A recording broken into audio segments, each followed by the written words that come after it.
नमस्कार, जनता टीवी देख रहे हैं आप। आपके साथ मैं हूं अंजलि भंडारी और वक्त हो गया सुपरफास्ट न्यूज के रुख करने का। मिशन उत्तराखंड पर प्रधानमंत्री मोदी का शंखनाद, 18,000 करोड़ की योजनाओं का शिलान्यास, देहरादून में बड़ी चुनावी रैली। सिंघू बॉर्डर पर संयुक्त किसान मोर्चा की बैठक, आगामी रणनीति पर होगा फैसला, एमएसपी समेत अन्य मांगों पर भी चर्चा। आंदोलनकारी नेता राकेश टिकैत का बड़ा बयान, कहा अभी खत्म नहीं होगा आंदोलन, बैठक में आंदोलन आगे बढ़ाने और सरकार से बातचीत पर होगी चर्चा। राकेश टिकैत ने कहा कृषि कानून के अलावा आंदोलनकारियों के अभी एमएसपी समेत कई और मुद्दे बाकी, किसानों की आमदनी दुगनी होने का पीएम का वायदा भी दिलाया याद। जयपुर तक पहुंची सबसे खतरनाक वेरिएंट ओमिक्रॉन की दहशत, एक ही परिवार के 9 लोग हुए संक्रमित, दक्षिण अफ्रीका से लौटे हैं 4 लोग। परिवार के सदस्यों में माता पिता और उनके 2 बेटियां भी शामिल। नए वेरिएंट को देखते हुए सभी लोगों को किया गया आइसोलेट। दिल्ली पर भी छाया ओमिक्रॉन का संकट, विदेश से लौटे 12 मरीज एलएनजेपी अस्पताल में भर्ती, 10 की रिपोर्ट आई पॉजिटिव। 30 देशों तक पहुंचा कोरोना का नया वेरिएंट ओमिक्रॉन, अब तक 400 से ज्यादा के आए सामने, डब्ल्यूएचओ ने जताई चिंता। जम्मू कश्मीर के राजौरी में कांग्रेस नेता गुलाम नबी आजाद ने रैली को संबोधित करते हुए दिया बड़ा बयान, कहा आतंकियों को घेरने के बाद भारतीय सेना के करना चाहिए 2 दिन का इंतजार। गुलाम नबी आजाद ने घाटी में आम लोगों की मौत पर जताया दुख, कहा नागरिकों की हत्याओं से कश्मीर में आतंकवाद को मिल रहा बढ़ावा, सुरक्षा बलों को आतंकियों को तुरंत नहीं करना चाहिए थी। गुलाम नबी आजाद ने की जम्मू कश्मीर में सेना के काम की तारीफ, का घाटी में सुरक्षा बलों ने हमेशा अच्छा काम किया, लेकिन आतंकियों को मारने में जल्दबाजी करना ठीक नहीं। सामना के जरिए शिवसेना ने पश्चिम बंगाल की मुख्यमंत्री ममता बनर्जी पर साधा निशाना, कहा कांग्रेस को दूर रखकर राजनीति करना मौजूदा सरकार को बल देने होगा।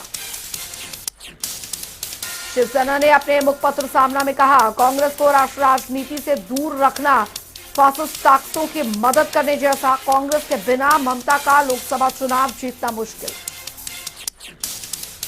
यूपी के डिप्टी सीएम केशव प्रसाद मौर्य ने यूपी चुनावों में कराई लुंगी और टोपी की एंट्री, अखिलेश यादव पर हमला करते हुए कहा पहले टोपी वाले बंदूक लेकर घूमते थे, योगी सरकार में सब सुरक्षित। केशव प्रसाद मौर्य ने कहा बीजेपी की सरकार आने के बाद यूपी में गुंडाई हुई खत्म, बोले 2017 से पहले प्रदेश में बहुत से लुंगी छाप गुंडे मौजूद थे। यूपी के अमेठी में दरअसल बनेंगी 5 लाख से ज्यादा AK-203 असॉल्ट राइफल, रूस से 5,000 करोड़ रुपए की डील क्लियर, केंद्र सरकार ने प्लान को दिखाई हरी झंडी।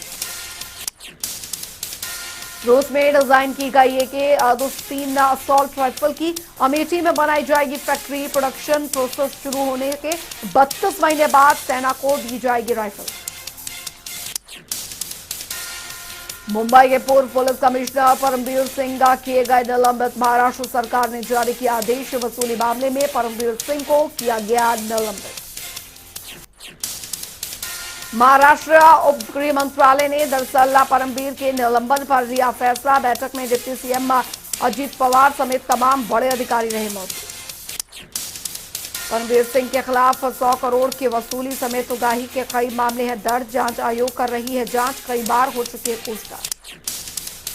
मूसलाधार बारिश और बाढ़ के बाद चक्रवाती तूफान जवाद का अलर्ट, आंध्र प्रदेश और ओडिशा में एनडीआरएफ की 64 टीमें तैनात, सुरक्षित स्थानों पर पहुंचाए गए हजारों परिवार। तूफान के खतरे को देखते हुए 95 ट्रेनों को किया गया रद्द, प्रशासन ने दी जानकारी, का जरूरत पड़ने पर थल सेना और वायुसेना की भी ली जाएगी मदद। मौसम विभाग के अनुसार तूफान के तट से टकराने के बाद 100 किलोमीटर प्रति घंटे की हो सकती है हवा की रफ्तार, भारी बारिश होने की भी जताई आशंका। उधर विश्व में जारी है कोरोना का कहर, अब तक 26 करोड़ 50 लाख से भी ज्यादा केस आए सामने, 23 करोड़ 88 लाख से भी ज्यादा मरीज रिकवर, मौत का आंकड़ा 52 लाख के पार। देश में 24 घंटे में 9,000 से ज्यादा नए केस, तो वहीं 8,000 से ज्यादा मरीज भी हुए ठीक। भारत में कुल कोरोना केसेस 3 करोड़ 46 लाख से भी ज्यादा, अब तक करीब 3 करोड़ 40 लाख से ज्यादा मरीज ठीक, कुल मौतों का आंकड़ा 4,70,000 के पार। दिल्ली में कोरोना के 217 नए मामले आए सामने। कुल मौत मामले 14,40,000 के पार। एक्टिव केसों की संख्या 350 के पार। महाराष्ट्र में कोरोना के 796 नए मामले। कुल संक्रमितों की संख्या 66 लाख के पार। 10,000 से ज्यादा केस अभी भी एक्टिव। उत्तर प्रदेश में कोरोना के 12 नए मामले। कुल संक्रमण का आंकड़ा 17,10,000 के पार। एक्टिव केसों की संख्या 90 से ज्यादा, तो वहीं मौत का आंकड़ा 22,000 के पार। पश्चिम बंगाल में आए कोरोना के 650 से ज्यादा नए केस। कुल मामले 16 लाख के पार। 15,90,000 से ज्यादा मरीज ठीक। मौतों का आंकड़ा 19,000 के पार। बिहार में 24 घंटे के भीतर कोरोना के 5 नए केस। कुल मामले 7 लाख के पार। 30 से ज्यादा केस अभी भी एक्टिव। उधर हरियाणा में 24 नए कोरोना केसेस। कुल आंकड़ा 7,71,000 के पार। अब तक 7,61,000 से भी ज्यादा मरीज रिकवर। 178 केस अभी भी एक्टिव। हिमाचल में पिछले 24 घंटे में 85 नए मामले दर्ज। कुल संक्रमितों की संख्या 2 लाख के पार। मौत का आंकड़ा 3,800 से ज्यादा। 800 से ज्यादा केस अभी भी एक्टिव। देश में कोरोना के खिलाफ वैक्सीनेशन अभियान जारी। वैक्सीनेशन का आंकड़ा 125,75,00,000 के पार।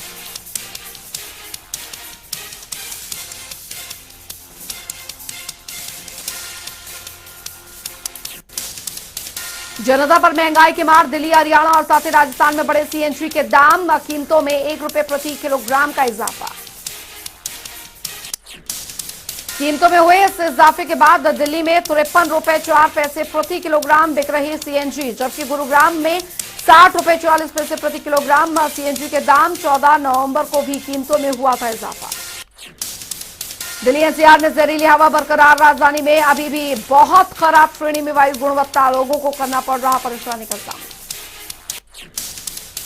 दिल्ली में बीजेपी ने सीएम केजरीवाल की शिक्षा नीति पर उठाए सवाल। केजरीवाल की क्रांतिकारी शिक्षा नीति बताते हुए ट्वीट किया, दिल्ली सरकार के एजुकेशन डायरेक्टर का वीडियो। बीजेपी के मुताबिक दिल्ली के एजुकेशन डायरेक्टर ने बच्चों से कहा, परीक्षा में जवाब नहीं आए तो कोई बात नहीं, कॉपी खाली मत छोड़ना, सवाल ही लिख देना, बाकी हम देख लेंगे। देश भर में मनाया गया भारतीय नौसेना दिवस। 1971 में भारत पाकिस्तान के बीच हुए युद्ध में नौसेना ने कराची पर किया था हमला। मिशन की कामयाबी पर हर साल 4 दिसंबर को मनाया जाता है नेवी डे। नौसेना दिवस पर पीएम मोदी और साथ ही राष्ट्रपति रामनाथ कोविंद ने दी बधाई। प्रधानमंत्री मोदी ने कहा, नौसेना की योगदान पर देश को गर्व। आपदा में लोगों को बचाने में सबसे आगे रहते हैं जवान।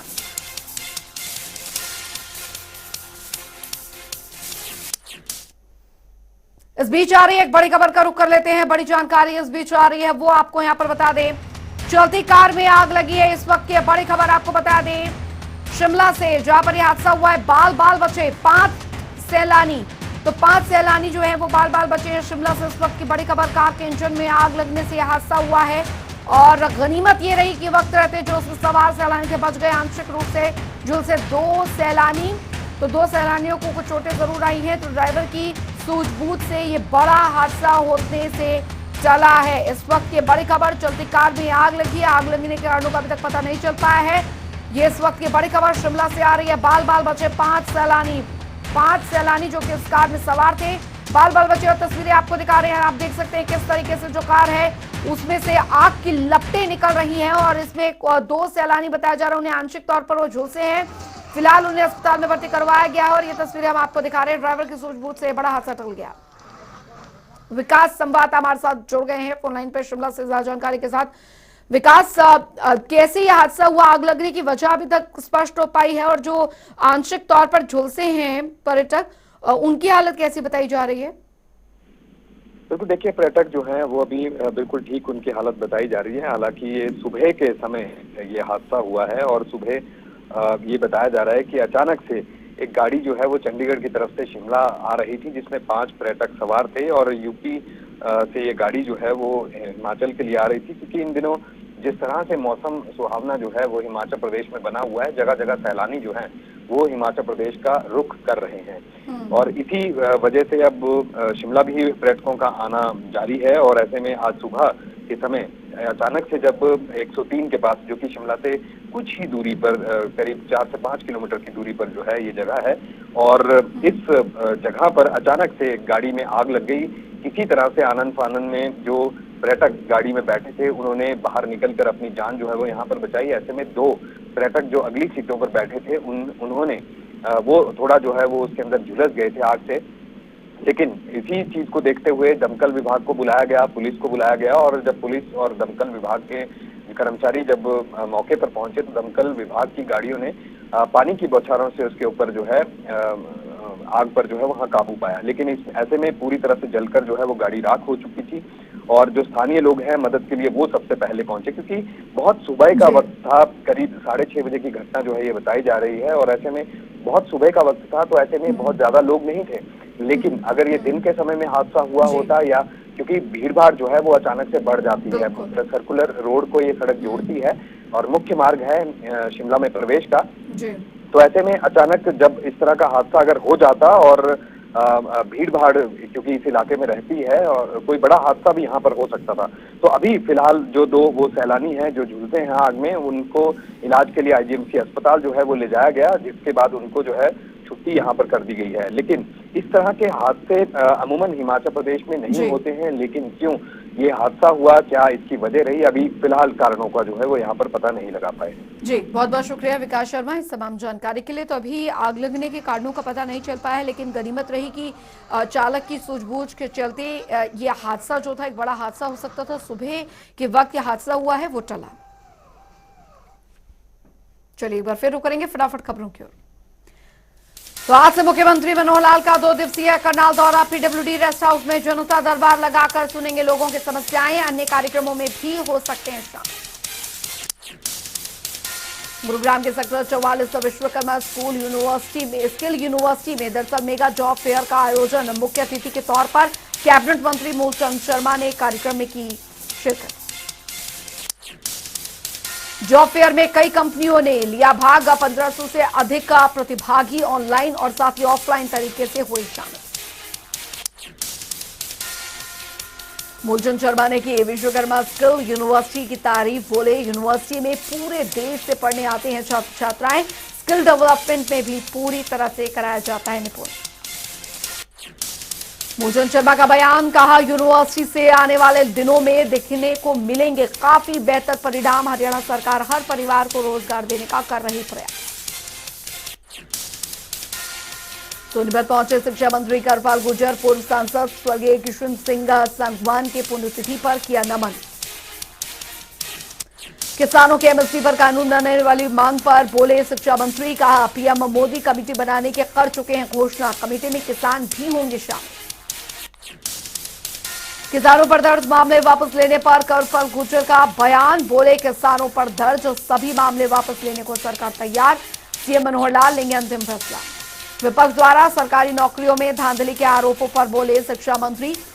कुछ घटनाएं होती रहती हैं, सरकार गड़बड़ी करने वालों पर कर रही है सख्त कार्रवाई। दिल्ली में स्कूल बंद होने पर बोले शिक्षा मंत्री। कहा दिल्ली में लगातार बढ़ रहा है प्रदूषण। केजरीवाल नहीं लगा पा रहे प्रदूषण पर रोक। कोरोना के नए वेरिएंट ओमिक्रॉन को लेकर बोले शिक्षा मंत्री। कहा खतरनाक बताया जा रहा नया वेरिएंट। सभी लोग सख्ती से करें कोरोना नियमों का पालन। भिवानी में विश्व दिव्यांग दिवस पर राज्य स्तरीय कार्यक्रम का आयोजन। मुख्य अतिथि के तौर पर कृषि मंत्री जेपी दलाल ने की कार्यक्रम में शिरकत। विधायक घनश्याम शराफ भी साथ में मौजूद। कृषि मंत्री जेपी दलाल ने दिव्यांगों को दी बड़ी सौगात। 71,20,000 के दिव्यांग उपकरण किए भी। मीडिया से बातचीत के दौरान बोले जेपी दलाल। दिव्यांगों के लिए पेंशन और साथ ही नौकरी में आरक्षण के बाद अब व्यापार करने पर भी देगी रियायत। सरकार बना रही योजना। आंदोलनकारियों को लेकर फिर जगह नेता प्रतिपक्ष सूजा का प्रेम। कहा सरकार ने माना किसान हित में नहीं थे नए कृषि कानून, तो अब रद्द हो आंदोलनकारियों पर दर्ज मामले। राय में बीजेपी विधायक मोहनलाल भदौली ने दरअसल जताई उम्मीद। कानून रद्द होने के बाद आंदोलनकारी घर वापसी का करेंगे ऐलान। एमएसपी पर बनेगी कमेटी।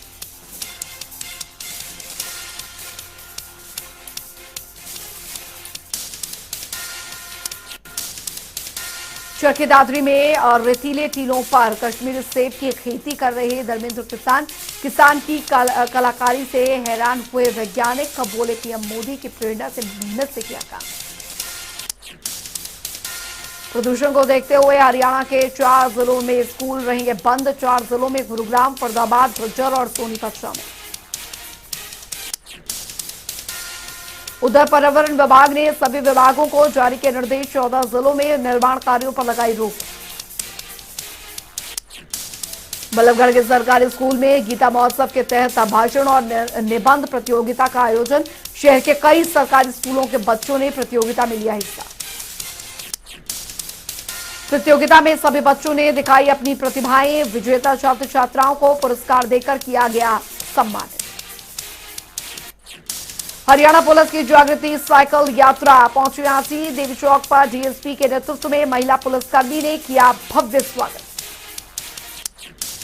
हरियाणा पुलिस ने महिलाओं को जागरूक करने के लिए चलाया है जागृति साइकिल यात्रा अभियान। महिला सशक्तिकरण के लिए लोगों को किया जा रहा है जागरूक। धृतिया में हरियाणा रोडवेज बसों की कभी जान जोखिम में डालकर बस में लटकते हुए कॉलेज जाने को मजबूर छात्राएं। एक ही बस लगाती है कॉलेज के 5 चक्कर। परेशान छात्राओं ने प्रशासन पर लगाया लापरवाही का आरोप। कहा कई बार तो शिकायत के बाद भी विभाग ने नहीं की समस्या हल। रोजाना कॉलेज जाने वाली 1208 छात्राओं को हो रही काफी परेशानी। राना में करोड़ों की लागत से शहीद मदन लाल ढींगड़ा के नाम पर बने पार्क में लापरवाही आई सामने। रखरखाव के बिना सूखे पौधे, पानी का भी नहीं कोई इंतजाम। पार्क में रोजाना टहलने आते हैं सैकड़ों लोग। लोगों ने नगर परिषद की कार्यशैली पर उठाए गंभीर आरोप। कहा कई बार शिकायत के बाद भी समस्या पर नहीं दिया गया ध्यान। चलिए वक्त तो चला छोटे से ब्रेक का, लेकिन जनता टीवी पर खबरों का सिलसिला लगातार जारी है।